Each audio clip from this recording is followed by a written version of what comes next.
കാഴ്ചയിൽ മനോഹരമായൊരു ജീവിയാണ് മയിൽ. മയിൽ അതിൻ്റെ പീലി വിടർത്തി നിൽക്കുന്നത് പലപ്പോഴും അത്ഭുതത്തോടെ നാം നോക്കി നിൽക്കാറുണ്ട്. പ്രബല വീക്ഷണമനുസരിച്ച് മയിൽ നമുക്ക് ഭക്ഷണയോഗ്യമല്ല. അത് കഴിക്കാൻ പാടില്ല. നിഷിദ്ധമായ ജീവിയാണ്. ഭക്ഷിക്കൽ നിഷിദ്ധമായ ജീവിയാണ് മയിൽ. കാണാൻ സുന്ദരമാണെങ്കിലും ദുഷിച്ച പ്രകൃതവും മാംസവുമാണ് അതിൻ്റേത്. അതുകൊണ്ട് തന്നെ മയിലിനെ ഭക്ഷിക്കാൻ പാടില്ല. മയിലിനെ ഭക്ഷിക്കുന്നവർ അത്തരം പ്രവർത്തനങ്ങളിൽ നിന്ന് വിട്ടുനിൽക്കുക എന്നതാണ് ഇസ്ലാമിൻ്റെ കാഴ്ചപ്പാട്.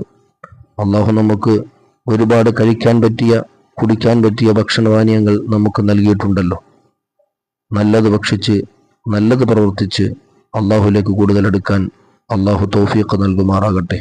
നിഷിദ്ധമായ കാര്യങ്ങളിൽ നിന്ന് സമ്പൂർണ്ണമായി വിട്ടുനിന്ന് അള്ളാഹുലേക്ക് അടുക്കാൻ അള്ളാഹു നമുക്ക് ഭാഗ്യം നൽകട്ടെ. ആമീൻ യാ റബ്ബൽ ആലമീൻ.